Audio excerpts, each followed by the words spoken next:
Welcome back to the Rick Smith Show. Now, here is Rick Smith.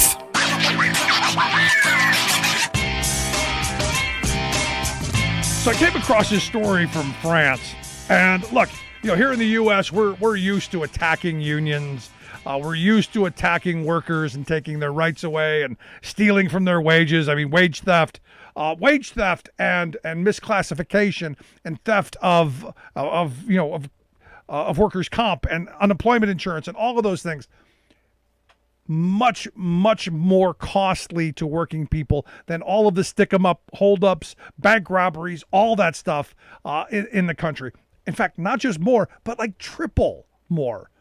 So when I see a story of someone in another country wanting to go on off a union leader, I'm like, I should look at this. And we go to France, where this company boss said, hey, I'm going to pay 75,000 euros to off this union leader that we don't want them to come and ruin our family atmosphere here. And in fact, the guy agreed. She paid him 75 grand, and then the guy kind of backed off because the person that he was supposed to kill had kids. And good on a murderer hitman for having a conscience and not wanting to kill someone with children.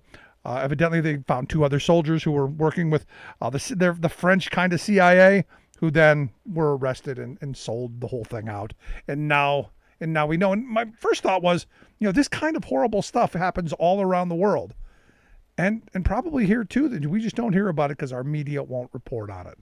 But again, I thought interesting. Anyway, here to share some thoughts on the big news of the day. ACA still alive. Yes, Virginia, we will have health care. I've asked our good friend Kevin Gannon to come talk with us. Kevin is the professor of history and the director of the Center for Excellence in Teaching and Learning at Grandview University. Kevin, thanks for taking time for us. Thanks, Rick. Great to be here with you again. So yes, Kevin, we have health care. Is this the end of it, do you think? Do you think no more schemes, no more plots, no more assassination attempts, no more ticking bomb of the destruction of healthcare? Is this it, you think? Well, in a reasonable society, one would probably say yes, but I think we have a lot of evidence to suggest that we don't live in a reasonable society. So who knows, right? I mean, by all rights and purposes, it should be. But, the way that we see the opponents of what they call Obamacare, the way that we see these sort of legal sophists twist their arguments, there's always another bottom, as they say. And those guys are in the bottom of the ditch, and they're going to keep digging, I think. Now, I'm in this moment, and I'm paying attention to all the narratives that are being thrown out. Lazy working people who don't want to work because they're getting unemployment, greedy, all this stuff. And, the messaging machine funded by corporate America is unions bad, workers who want more bad, a better life for working people somehow bad. And this, as I said yesterday on the program, not new. Yesterday being the 103rd anniversary of Eugene V. Debs' speech from Canton that got him locked up for 10 years for having the audacity to say, no, I think we should not be promoting war. The more things change, the more they stay the same. Exactly. And, I'm glad you brought up Debs' speech. To give you an idea of how much of a Eugene Debs fanboy I am, my personal identification number for my old bank card, not my current one, but my old bank card, was his inmate number when he was in the Atlanta Federal Pen. He was prisoner 9653, and that was my pen for a number of years. So which is ironic, right? Because that's a functioning of capitalism right there. But, I mean, it just goes to show, as a historian, when you sort of, get a little higher over the landscape and you look at kind of where we are with this narrative as a country, you have all these signs on businesses that'll say, due to a labor shortage, we're closing at 10, which is basically, we don't want to pay people enough to get them to come and work for us. But yet we have this national mythology that people are supposed to put in the hard work and pull themselves up by their bootstraps and improve their station in life. So we say people are supposed to do that, and then we get really pissed at the people who are actually trying to do that. It's a no-win situation for working people, and it's always been a scam. But I don't think that the explicit scamminess has ever been as obvious as it is right now. Yeah, they tell you pull yourself up by your bootstraps. The sad reality is production of bootstraps have been moved to China. Yes, and when they bring them back, they don't work so well. It's just, more of the cheap plastic crap that we get. But the thing is I spend a lot of time talking to young people who are entering the workplace, becoming union members who know zero about what it took to get the things that they take for granted today: the 8-hour workday, weekends, overtime, safe working conditions, any of those things. And the education process really has to begin now, because we have fallen down on explaining, what the Debs of the world were fighting for, what the unions of the past, had to go through to win what we have now. And things, look, when I first started working, 30 plus years ago, things were better. Working conditions were better. Wages were better. Now it's been this all out assault of the last 40 years that's destroyed that. Right, and you can track, the decline in sort of what we might call quality of life for the vast majority of Americans with the declining union membership, which tracks in a direct variation with the efforts of the federal government to basically union bust, right? And that's one of the things that I struggle with as a professor of history when I'm teaching the U.S. history courses is, I get students who come into my class and, we'll talk about Debs, and they've never heard of this guy before. And, you don't have to be pro-labor to agree that Eugene Debs is a toweringly important figure in that period of U.S. history. And it just goes to show that, what we have is this sort of sanitized narrative. There's, the emphasis is so much on trying to preserve some sort of consensus in the U.S. about how the past was and what made us the way we are today. And that consensus stands off all of the sharp edges of history, and we're left with this sanitized version that students sort of look at and they say, that doesn't sound right, and I'm not very engaged with it, but I don't know what is right, right? And so we get these sort of, we get almost this sort of nihilistic skepticism on the part of students. And I do think, there's something to be said for the connection between that and for why we see so much skepticism towards things like expertise today, right? Like there is a generation of folks who've come up who have very good reason not to trust what institutions have told them. But the problem is now that we've seen that weaponized, right? And we see people who are distrustful of anything like vaccines. I struggle with this as an educator because, in a position of power, you have to be able to use that power for good. Right. And so how do I do that without indoctrinating students? But how do I get students to pick up the tools and build their own understanding themselves? And things like labor and working class history are such a great component for students to be able to do that, because this is what jives with their own experiences. No, absolutely. And, for a couple of years back, you had shows like Undercover Boss, that presented the CEOs in this caring kind of light, which is ridiculous. And then the show, The Men Who Built America, the titans and captains of industry who did, just horrible things. You never saw the real people who built this country. People like my grandfather and your grandfather and those folks who, bled, sweat, and died so that we could have, the buildings and the prosperity that we have. Yeah, and the economic prosperity of the United States is literally the product of enslaved labor. The ultimate commodification of the working classes, right? Without the capital that's generated from cotton exports and the textile industry in New England, you don't have the funds that provide what becomes basically the slush money fund for industrialization in the late 19th century. That's the capital. Capital is drawn out of, what we might call the plantation slavery complex. And what's ironic about that is we can't even talk about that today with, the sort of climate against the critical race theory boogeyman and things like that. That, it seems to me that there's a sense on the part of the elites or those who, in whose interest it is to uphold kind of what we would call management, right? There's the sense they have that they are cornered, that the game is almost up. And the way that we see this sort of lashing out against things like whether it's, critical race theory or whether it's against, these darn millennials who don't want to work for more than $8 an hour, all the various, sort of attacks that we're seeing coming from this sector. I do think that they're related in that way. No, you're absolutely right. And, I was just having this conversation today with a friend who's my age, and we work in the same industry. And I said, when we started working where we were at, I was on call for 11 years. The phone rings 2 hours later, I got to be at work. And this generation will have none of that. And I just looked at him, and he was like, can you believe they won't? I go, well, which generation was stupid? Yeah, right. Because we put up with it, and I'm going, Right. which generation is getting it right?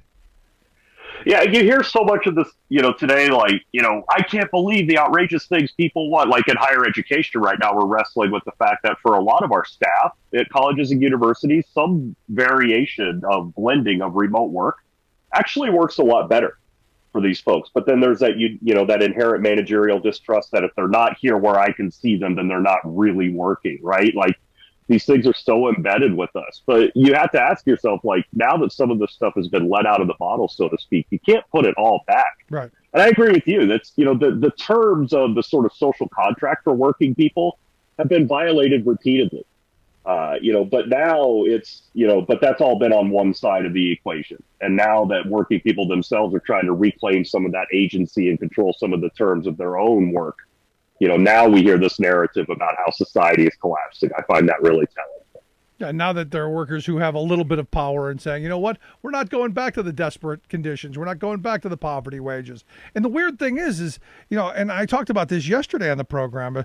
I know some union folks who have fallen into that. They're buying the Fox News line. They're saying, these lazy people just need to go back to work. And I'm like, excuse me, having reasonable unemployment should be something we all want so that we're not desperate if it ever happens to us. In fact, what they're getting, the extra little bit, is what it should be anytime you're unemployed. Absolutely. Absolutely. And what's ironic about all of this, too, all the criticism that's coming from the Fox News and from the right wing is this is basically everything that they say should be working, right? Like this is what they wanted. They want a complete free market. They want the individual economic actor to make the rational choice that's best for their own self-interest. And for, a 20-something-year-old kid, that's, my rational choice for my own self-interest is I'm not going to take $9.50 to work at Arby's. And now all of a sudden I'm the one who's ruining society. I did everything that y'all wanted me to do. And now I'm the bad guy. It's just the irony, the layers of irony here are remarkable. Well, when you start following their ideology, because I have a lot of friends who they believe in the free market. And I'm like, did you not take Economics 101, where they told you that a free market, in order to have a truly free market, you have to be able to abstain?